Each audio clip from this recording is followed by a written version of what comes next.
Alright, who is the person that said lengthen the tube from the mass airflow sensor to the turbo? Whoever you are, that worked. Not completely, totally, but it worked pretty good. Watch this. I'm coming to a stop sign. Watch the idle. It actually idles a little bit lean now. Look at that. But it pulls a little bit better. Here's second.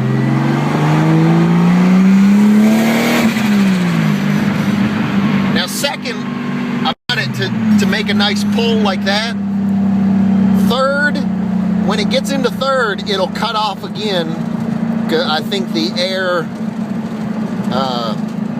going through the mass airflow sensor becomes too much, maybe. But this is, man, it's a whole lot better than it was. Now I've only drove it just a little bit, but just the idle, man, it seems to have fixed the crazy idle. Just moving, and the pipe it's really long. I was gonna cut it, but I thought, you know, what the hell, I'll give it a shot. I don't know if you can see it out there, but look at this. Let me stop at the old red light. Look at the idle.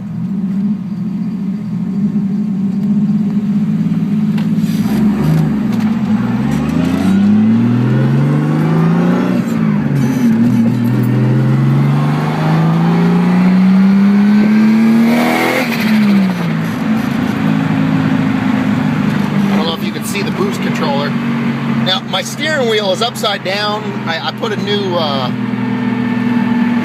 urethane steering coupler bushing thing in there. I didn't even pay attention, but I moved the steering wheel while I was putting that in. So that's really, it really upsets me. You know what I mean? That it's upside down. But dude, that freaking pulls pretty good. Now third, I don't know if I can get a third gear pull. I'm a little scared where I'm at. I don't want to get pulled over. This is Cedar Hill, Texas, and the cops love to pull people over. But anyway, much better. And it's actually idling a little bit lean now. So it makes me think it's kind of like really kind of stupid long, so I may need to actually shorten it a little bit. And it pulls better. Man, that input shaft bearing, gosh, it's really got me worried. Let's let the clutch out. Man. Anyway, turbo timer.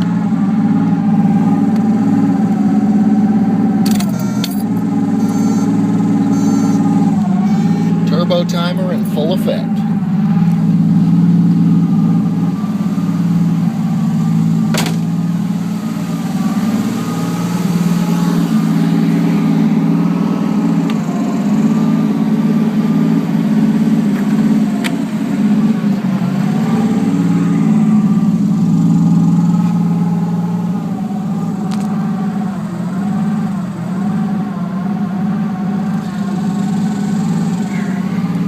Try to shorten this pipe. So when the mass airflow was mounted right here, it was way rich. Now I got it really extended. So I'm just going to start nicking her down until that idle becomes where it wants to be.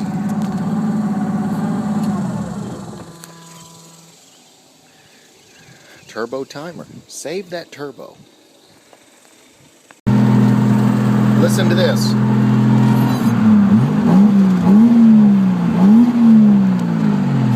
Oh, that sounds good.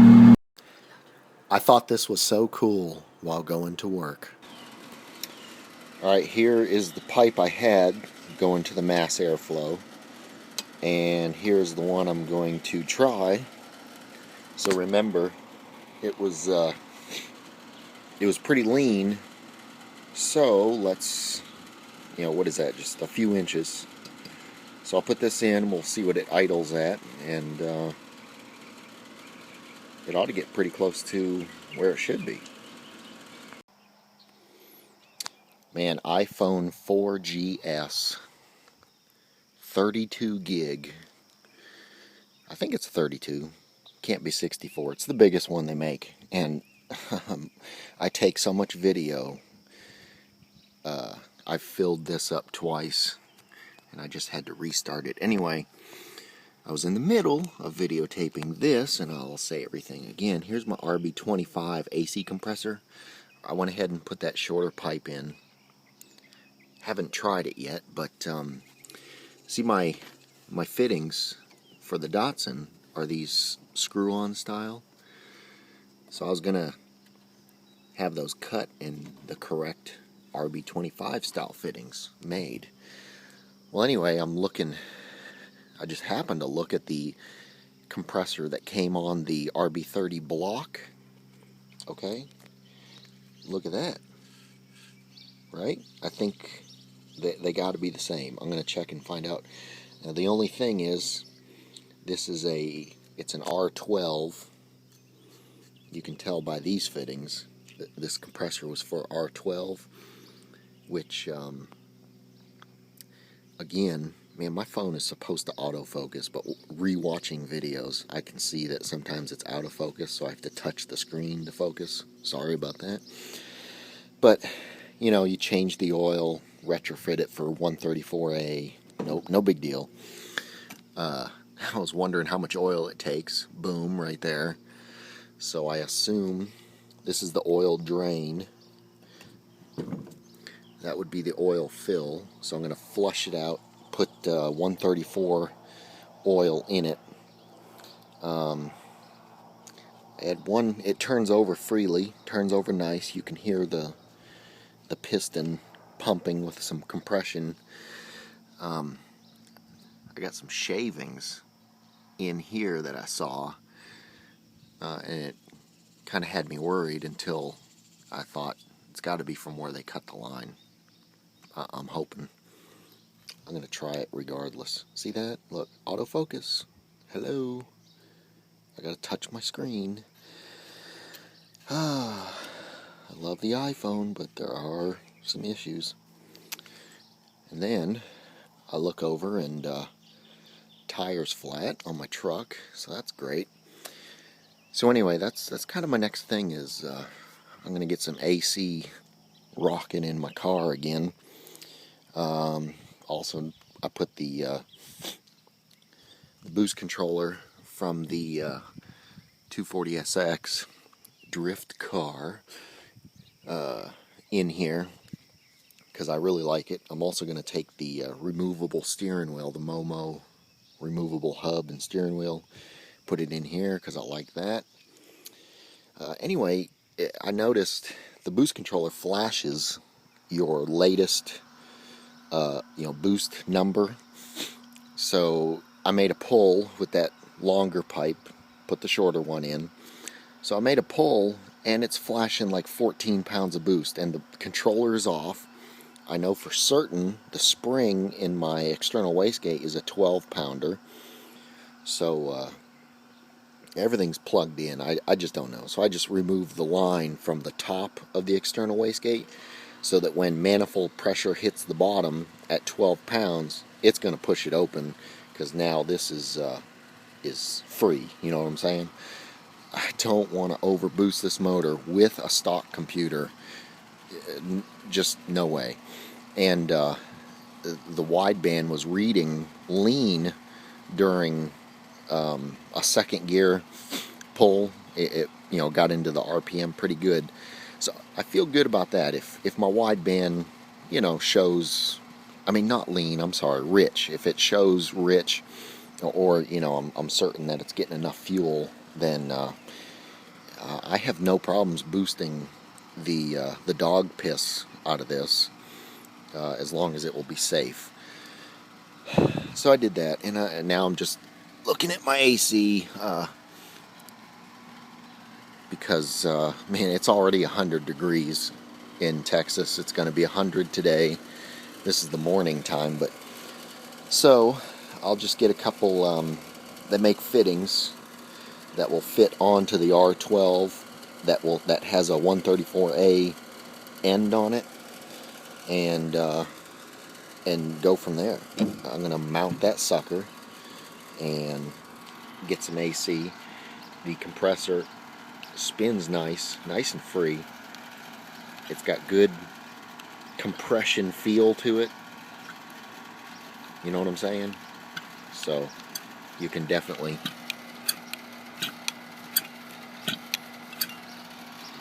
hear it. So she's pumping. So we're gonna give that a shot. Now my AC system leaks, and I think it's in the dash. I tried to get to it. I think it's the expansion valve, which is behind those vents, and there's two threaded fittings to that, but I can get a wrench to it, but I can't move it, so I can't really get it out. So I'm just going to try to charge it and it takes about 3 cans is what I've noticed. So I'm going to put I'm going to fill the oil with the dye, and use the Freon that has the sealant in it. So 3 cans of Freon with the sealant, and just hope it holds. So that's my next little thing.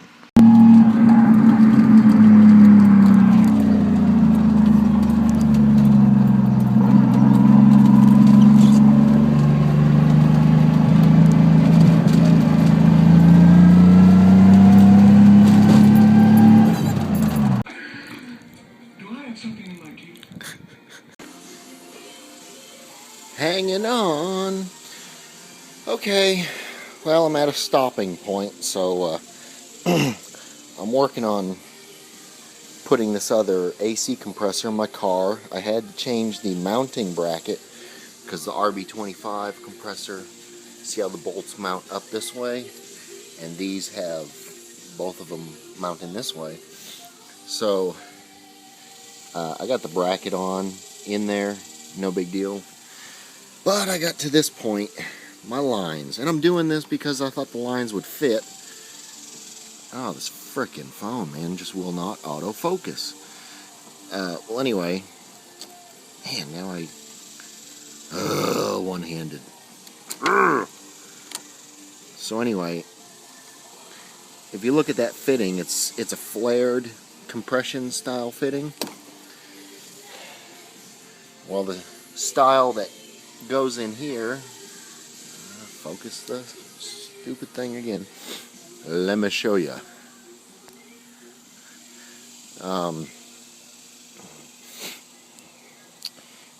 It's this style of a fitting.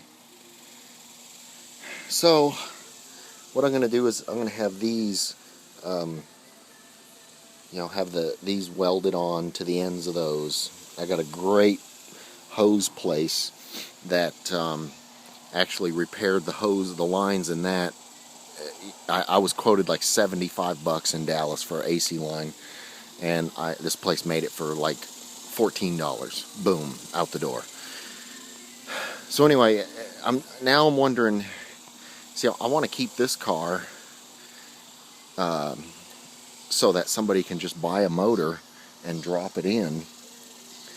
And I would like for them to be able to hook up the AC lines, because now I'm thinking, well, heck, man, I'm only putting this other compressor in because I thought the fittings would go right on there. So, do I use the old R12 compressor and have the fittings welded on there, or do I go for the newer compressor?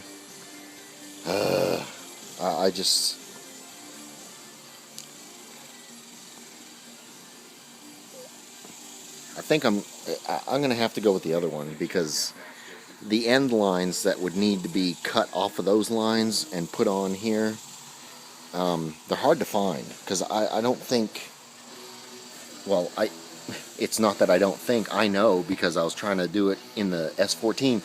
These lines are exclusive to the Rb25. Z32 compressor line, it was so close, but it still was not right to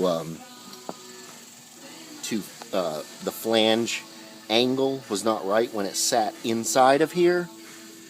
So it would go in, but you could see the angle of the flange was incorrect.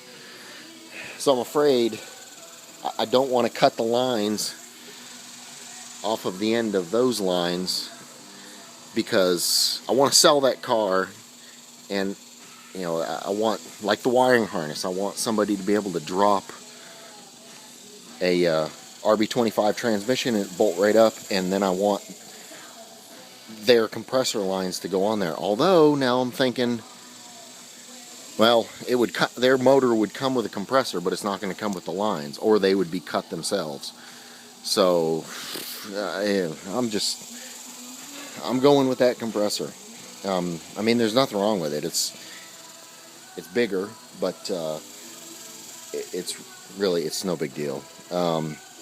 It did have metal shavings, but I'm pretty sure that was from where they cut the line, because they were just at the ends. I filled it with oil. I mean, it turns over, it sounds good, it feels like it has good compression, all that kind of stuff. So that's where I'm at, and I'm trying to get these lines out of the hose, but of course, you know, they've been crimped on there and it's flared down to here, and I don't want to have to cut that. And then you can't really see, but I really need a new AC condenser, because when I was putting this motor in there, of course the radiator was out of the way. Man, I slapped the AC condenser a couple times, and I've also never really liked see how old and just beat up this one is. And I've gotten one of those AC comb things at one time, trying to separate all the fins. So anyway, that's where I'm at. No AC yet. As far as the pipe, I've shortened it down to this. Still idles a little lean. I don't know. It's just it runs okay, but it's still not running beautiful. Another thing is my external boost controller. It's not stopping the boost, so I got to check my lines that are going to the bottom portion of the boost wastegate. I'm sorry, not, but you know, I disconnected the boost controller. It worked great in that car, and then I mounted in here, and I'm seeing like 14 pounds of boost just on a quick pull, and it's a 12-pound spring, so I should see no more than 12 pounds. So I don't know, but until I get the Haltech, everything is just, you know, it's just, I'm not going to be able to get it right till I get the Haltech. And all I really want to do is just drive it. Once I get the Haltech, you know, all the worries about what it idles lean or rich, none of that is going to matter. Let me turn this light on. I'll show you something else that I will be rocking here, and that is, I got a what is that called? It's a the temperature dilly bob, the exhaust temperature gauge. So that is actually going to go in place of my boost gauge. It's in here. I don't know if you may have noticed from other videos, the boost gauge was not moving. Well, it stopped working. It shows vacuum, but it stopped showing boost. So I'm going to have the wideband, the exhaust temperature, and then the boost controller, which is here, shows the boost. So I don't need a boost gauge there. So I'll be pimping it that way.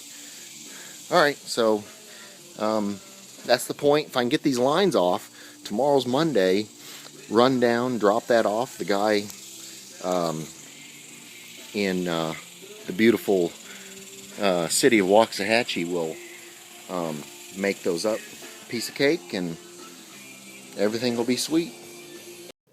Little freestyle voiceover work. This is a Salvation Army truck that I saw funny was 69. There's the beast right there. That's what my hands look like after I be working on my rizide.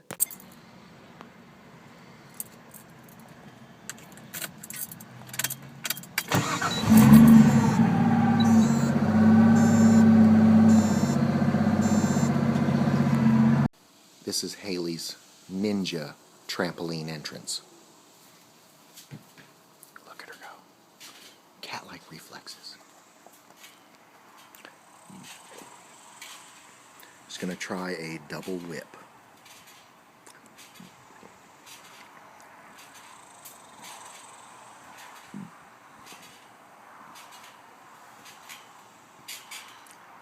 Nice.